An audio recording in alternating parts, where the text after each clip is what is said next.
Hi guys, welcome back to Sierra TV. I am Laura Tuakpata, your usual hostess the most. We are back again. We're back, and guess who's back? Lami's with us again. Thanks Lami for joining us again. Thanks for having me. Yeah, Sorry. today we are actually going to be talking about how to teach children money, how they can actually manage money. That's what we're going to be talking about today. Last week, guys, remember we talked about blueprint, your blueprint.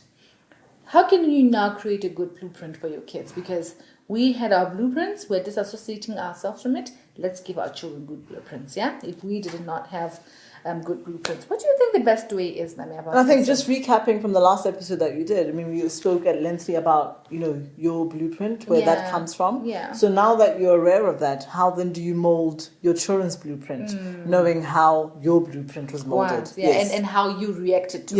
Yes. So what is the best way to create it for your children so that they can actually have good blueprints for themselves, right? Yes. So yeah, let's speak about that. How can we teach our children about money? What do you think?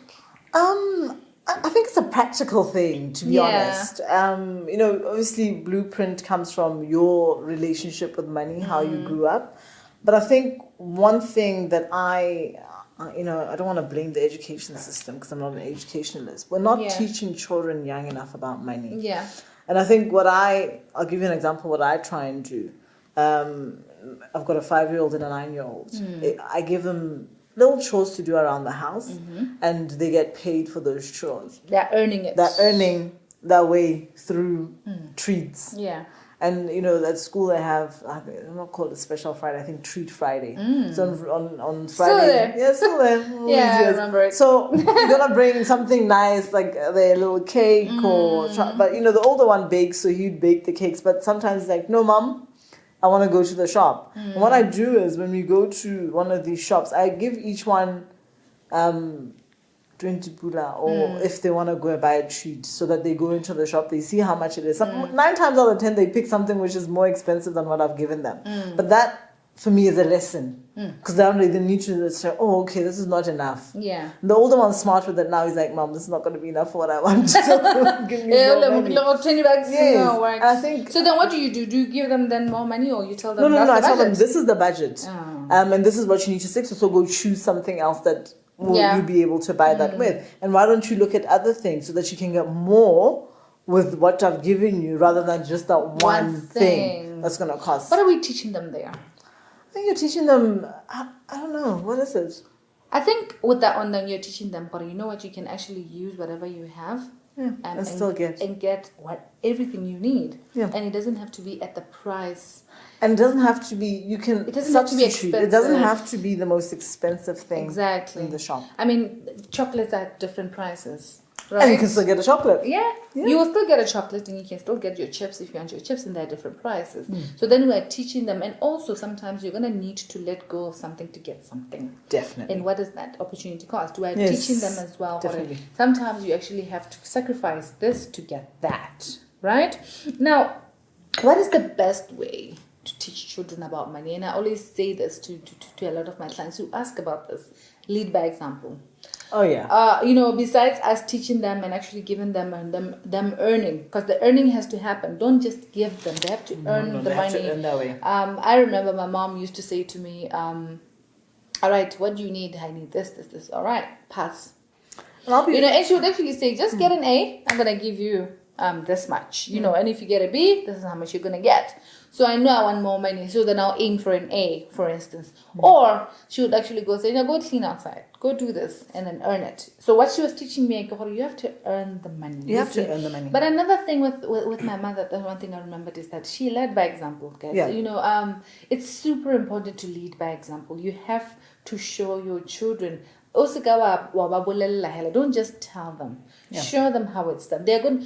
That's the blueprint you are creating for them. Yeah. Remember, they don't only listen; they also see. And it's true, because with children, most of the time they don't listen. No, a child absorbs. They just do absorb exactly the environment, what you're doing. What you're doing. If you're shouting all the time, they'll start shouting it. And That's it's true. mirroring, They start shouting they mirror So how behavior. you're using money, trust me, they are watching you. They are Oh, watching gosh. we're eating this every day, we're eating out every day, or we're going out every day. That's exactly what you're doing. Another one that I know that parents make the mistake with, besides, I remember the other episode about budgeting. Yes. That we talked about buying lunches. Yes.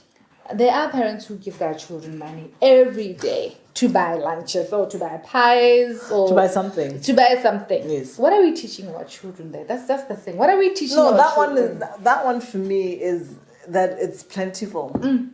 There's a tree. And we're just picking from that tree. Yeah. And they're not earning that money to use it. Yeah. It's an expectation every day that I they're need going to 20 get. bucks every day to buy the pie. Yes. And then what is that now? We're creating the generational blueprint that now we're just going to be buying food every day. And I'll tell you about even a when culture. they start working, even when they get to university, Yes. there's no discipline. And Paga. I'll be very honest. Yeah. I left the country, I think I was about 12. Yeah. And I came back as an adult. So in England, you start working at 16. And my first job was 16. Yeah. Was literally wrapping bread at the bakery store. To earn. Right? And mom was like, why are you working? I was like, Mom, all my friends are working. Literally, like, so why am why am I going to be home? So Yeah. I think I was getting, I think, £3.50, right? And in a month, for a 16-year-old, I was able to buy myself nice things. And then I evolved, and one of the girls at work got a job at the local hotel at the Marriott. And we were turning down rooms. Turning down rooms means closing the curtains, putting chocolate and water on the side of the bed. Yeah. And I was getting £5.20. Yeah, now, but the that's- £5.20 is a lot of money. And that happened every Tuesday and Thursday. That was my second job. I must have been like 17. And having grown up in a different environment where children are made to work early, I was still in high school, still doing my A-levels. Yet the weekends or during the week, in the evening for 2 hours, you would go and earn your money. Yeah. You have a very different relationship with money. Because at 16, you're already seeing that wrapping bread at the bakery gives you money. Yeah. And then, you go You're to working university. for your money. Whereas in our country, university students are not allowed to work, right? No, I don't know if they're not allowed to. I think they're not working. They're not working. There's an element of, I don't know what the contract says, but most of them say that they're not allowed to work. But I know in England, students were allowed to work 20 hours a week. And I was that working student. I mean, I remember I used to, I worked at Pizza Hut, you were doing restaurant work, everyone is doing it. So if you're at home, right, or you're in your flat and you're just watching TV, everyone's like, what is your problem? Yeah. Like you're not, because bear in mind, you're doing business management and finance. Yeah. Yet you're able to go to a restaurant and be able to calculate every night, you're meeting people, you're learning customer service. Yeah. You're already getting the skills that you would need to work at such a tender age. And, for me, That's very I think point. it's completely shaped my work ethic because I've been doing it for so long. I always laugh and say, Jesus, I've been working for so long. Yeah. But I think the what I then reference back to Botswana is that we've got this culture where you are almost born and then, the government takes over. Then you go to preschool and then the government is still paying. You're paying a little bit. But then even by the time the child gets to Form 5, there's never for example, let me give an example of, the chain stores. Yeah. In England, the chain stores, people have a 9-to-5 job or a full day job as a checkout assistant. In the evening, the students come in and pack the shelves for extra money. So you're already learning that in order for me to live a certain way, I need to earn or I need to wake up and do something. Yeah. Not mommy's going to give me. You see, the difference in culture there is that here, there's an expectation to be given. That my dear transport, Yeah. my dear lunch. And You never our say- government is going to give us an allowance. Yes. You never say, can I go to Mr. Price and find out if I can work at weekends? I don't see a lot of kids with that initiative and drive to say, I want to go to one of these restaurants that I always go to and I want to be a waiter. Just to see if I Very can, at a interesting very way. young age. Yeah, I mean- So for me, I think because I maybe came from a culture where, or grew up in a different culture where the working culture is that you start at a very young age. Yeah. And bear in mind, there's people that started working at 16 and have made a career out of it and go to school later on, Whereas here, it's a bit of an anomaly. We push the education drive so much that we then forget that these children This is would very need true. skills at a certain stage in order for them to get there. So you then find a graduate who's never worked anywhere in their life. They've got the qualifications, no experience, and they want to demand a higher salary because of that qualification. Because they're graduating. Yet they don't have that relationship with money or that blueprint with money where they actually have to work. Yeah. Or they've grown up knowing That's why that they they're have asking to. for higher. Yes, they've grown up knowing that they have to. They're asking for higher because they've lived a luxury life where the parents are providing or the guardians are providing. Or the government. Or the government. Oh, and the government. Most of the time here is the government. I get it when you reach tertiary. And then when you finish university, you're not becoming entrepreneurial. Yeah. You're now saying, government, hire me. Hey, who's going to give me money now? Yeah, who's now going to hire me and give me money? So it's almost, I want to call it, we need to almost do what I always say, a culture shift. Where, even our neighbors, Zimbabwe, for example, these people have the drive to work because they know they need to work to make the money to put food on the table. Funny enough, Zimbabweans have always had that culture. Yes, but for us, take the same people and put them in the same room. The other one will tell you, do you see? Yeah. And and it goes back again to the no, and that's a thing. It's a thing that we have the luxury in this country to be able to say, or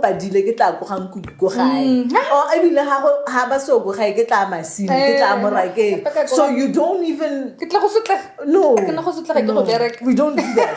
No, but I mean, when you actually say that, it boils down to the culture, like you're saying, and the culture of how we're raising our kids. Thank you. And we're not gonna come here and blame the government and the way they do things, but in the way that the policies that we are setting, in universities.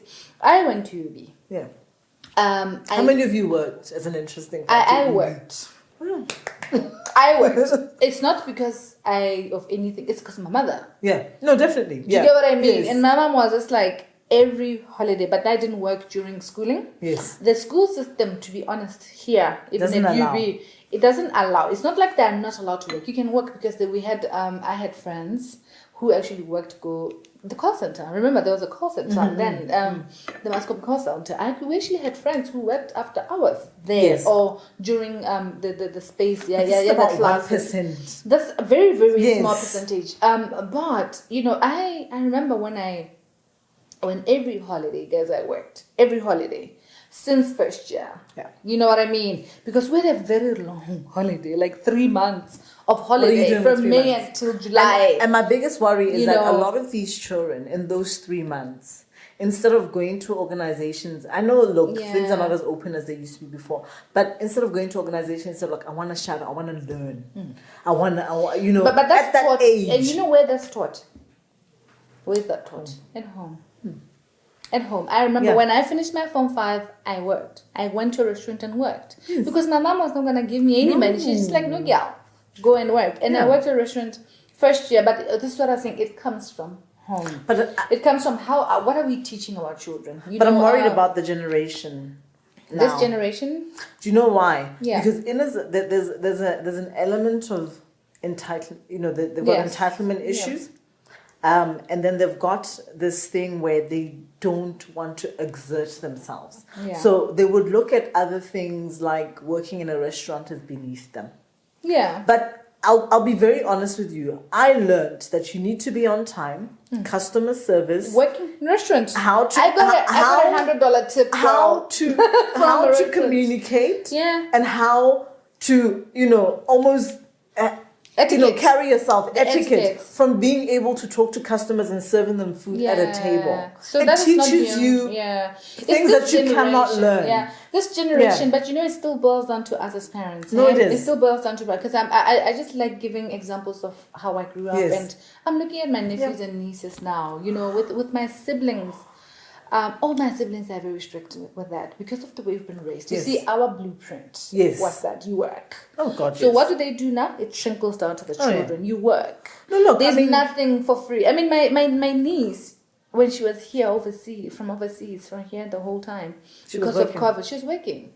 Yeah. I think she had a part-time babysitting, and she was also tutoring some kids, and whatever. And then randomly she would come and get my child, my son, and they go play together. And sometimes she's just like, no, Auntie, I'm going to pay for this. You get what I mean? I'm going to take him out and I'm going to do it. And my nephews were also working for my brother, because it's trickling down. So guys, the lesson here is What are we teaching our children? Yes, and it's What are very we teaching important them? Yeah.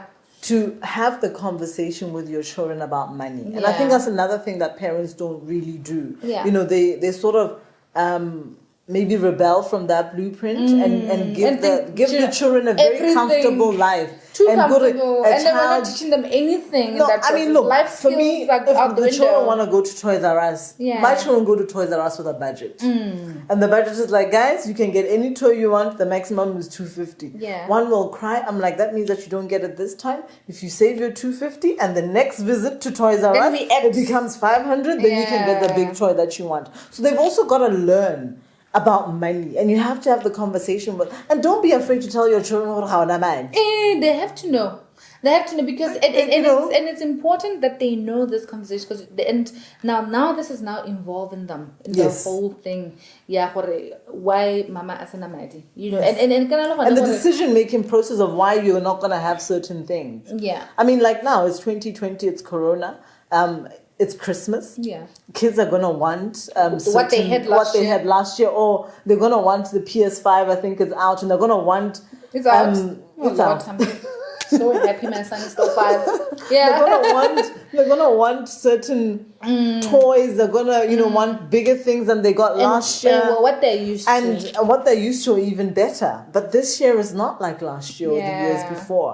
This is a year where, tight budget strings, like we've had the conversation Yeah. about. This is a year where mommy and daddy maybe, or Santa may not even come because of Corona. Yeah. He's not able to get around the world with that sleigh because You can use that line. you can use that line. That But line. hey, it's tough for Santa. Santa, we We will need to, try, yeah. but we might need to have a virtual conversation with Santa this year. And those are conversations that you need to have so that your children are understanding that, what's the money situation in the home. And, you almost lower their expectations or make their expectations Absolutely. realistic. And you know what's important as well is that one thing I've realized is that children are the most understanding. No, they really are. They're the most understanding. That's the thing. They'll actually understand and say, Mommy, are you saying the budget is tight? Yes. Okay, what's the budget?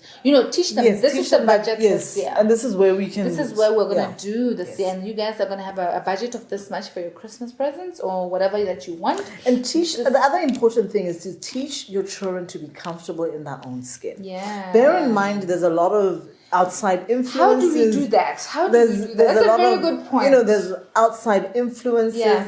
There's internet, because we're not the only people on the internet looking at certain things. Even the and kids are YouTube. looking. The kids are looking, and they're seeing all these kids with YouTube. They're on YouTubing. YouTube. They also want to YouTube. They want all these nice things. Now, if, for example, you don't have, your child still needs to be able to be happy Yeah. with what they've got. And that's all comes down to the home Yeah. and how you are at home And how you're building how them. you're building them. And the most important thing is to build them and to build them to be very strong individuals who can, stand their own and say, I don't have the latest Nike shoes, but I like the ones I'm wearing. And I'm okay. And be okay with And it. how do we do that? But it all stems down to the conversation, like we've been saying, with your At children home. at home, and how you guys are living at home, and how Yeah. you're building What are you those instilling children. into the What are kids? you instilling into them? Are you instilling that the latest Nike shoes makes them feel better? Yeah. Are you instilling that whatever they're wearing on their shoes doesn't matter? Are you instilling Yeah. that whether mommy's driving the latest car or mommy's driving Yeah. the worst car in the world, he still has to be happy. Material things don't make you happy, and the more you're building that with your children, the more you have a sound individual. Absolutely, because this is very important conversation Yeah. actually, because especially with the issue with money is that they end up thinking, a certain way about money. That's what I'm saying. There's a tree. There's a tree. There's They just just think, plucking. we're just giving hella for now. This is our lifestyle. And then, what are you teaching children? Are you teaching children to be snobbish? Well, when they can't go to Mr. Price to shop, are you teaching your children not to? Because remember this: you're building. Your future leader. Future leader. You're, Yeah. you're building someone's wife. You're building Someone's husband. Yeah. So And you're these actually are the influencing things their that- blueprint. You're influencing their blueprint. Tomorrow, they're not having very good relationships, even with their friends, even with anyone, or even with their bosses, or even with themselves. Yes. Because of the way we're raising them. I remember very well how my mom taught me at Thornhill.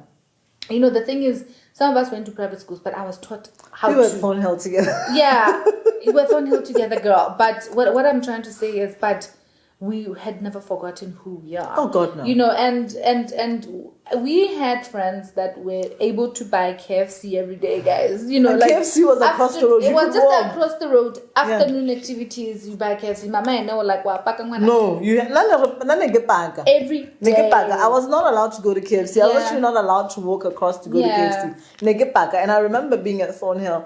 You know, kids would come back on CV's day. Kids would come back. They would have gone to Disney World, and I was like, Disney World. Guys were in Disney Yeah. World. You know what I mean? And then Yeah. I'd go home and be like, Mom, when are we going to Disney? I was like, Disney World is not in Kasai. You know, And you need to be confident about that. Yes. You went to Moraka. And Yeah. as a parent, Yes. how do you then parent one to have to be so grounded that they can still pucker over having KFC every day? You Yes. get what I mean? And it's okay. It has nothing to do with Who they are and than how- anything yes. else. You know, you become strict, you become consistent. Because I remember very well how much the pressure I put my mom under.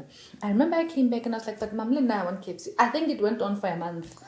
And my mom was just like, I would come back, I haven't eaten the food. Yes, You know, because so- you wanted to be like everybody else. Everybody This else. is what we were talking about earlier. But can you see now how she's building her Yes, Managa? This self. is not you, okay? Self. We're not going to, that's not negotiable. Succumb to the pressure. We're not going to succumb to the pressure. everybody Now else. what did I learn now? No, but you're learning that it's okay to be Lerato. Lerato doesn't have to be like the other children. Exactly. And it's actually brilliant that and the other thing is you need to be able to tell your children and have the real conversation with your children that I don't want you to eat fast food. Yeah. That's a treat. Let's eat healthy, hold on, let's grow. You know, you've also got to sell the You gotta health have to into explain. it. Explain it. That we eat healthy. They we're are doing sensible. This. Yes, they're sensible So human it's beings. important to involve them in the management of money and Yes. why you are making certain decisions. Definitely. Why you are not allowing them to have this. But remember, at the same time, don't be too strict where you don't even give them any KFC at all. Yeah, there has to be my leeway. example, There has to be, balance. example, what could have happened then you say, every month, once a month you can have your KFC. Yeah. You know what I mean? What is she teaching me right now? She's teaching me what a treat comes once in a while. You don't treat yourself Every day. Yes. But otherwise, and then where do I take that? I take that to my university. Yes. I'm taking that to my Job. to my job, and then To your marriage. to my marriage, then my children. Yes. You see, so it's very It's a important. cascading Yeah. effect, yes. So let's just be careful with that, with the experience that we had with our blueprint. What are we teaching our children? Are we teaching them good ethics? Remember, you are not going to be here. You are raising somebody's husband. You're raising somebody's wife. You're raising somebody's leader here. We want them to build a legacy as for well. themselves. Yes. And we want them to be kids who are proud of themselves tomorrow, and we know what is important. So let's not forget that. Let's teach our kids about budgeting. Let's teach them about sacrificing, saying that I can't have this today and I can have this today. Kids are so understanding. And They for get me, these this things. is important with the girl child. Like this Yeah. conversation that I keep going back to, where the rhetoric is that girl children wait for men to be successful to give them money. Yeah. If you are building your girl child from onset to say you can do this, Yeah. this is how money works, this is how you use money. They don't need to look at anybody else except for themselves Yeah. to be comfortable in their own skin with Yeah. what they have. Yeah. They're not looking at anybody to come and augment that situation in terms of money. They know I'm strong enough to build my own wealth. Yeah. I'm strong enough to have my own worth, and I don't need anybody to come in and give me money in order for me to have a better life. yeah, I am this is able a to very work good one. hard and be able to achieve this by myself. The person I meet needs to be able to be meeting me in the middle for us to Yeah, grow together. absolutely. Not for them to be giving me money for me to grow. Yeah. See, and that's a very important thing, Yeah. especially with the girl child, with the current rhetoric in this country that we've got, that your girl child is waiting for a boy to give them money. Yeah. And same with the boy child. And I don't want to ever leave those ones behind we are because not leaving them I am a behind. mom of boys. Yeah. To teach a child to say, look, you don't always need to be giving girls money No. in order for them to like Yeah. you. Like a girl for who she is, Yeah. not because of what you have. Yeah. And remember, we're not going to tell them you're going to act like that woman. Yes. Be that person. Be that person. And be that dad. Be that dad. Be that dad. They watch what Yes, you do. That's all. They do. definitely. Yeah, but guys, I think Thank this is a you. very Yes. good conversation. Thanks. It's very important to lead by example. We are who we are. I know. I mean, the reason why I was giving examples on the way that we've been raised is that it's important to realize that it does affect the children later on the way that they actually use their money. And I mean, we've talked about our nephews and nieces about this. It actually it trickles down, guys. So watch how you are doing it. It all boils on you. So fix yourself. Then Fix you first, fix and you, then everything else then will work everything, out. then lead by Yes. example with the kids. Involve them in the process. They should write the list of food to be bought at home. Take them shopping with you. So they see how you and do tell it.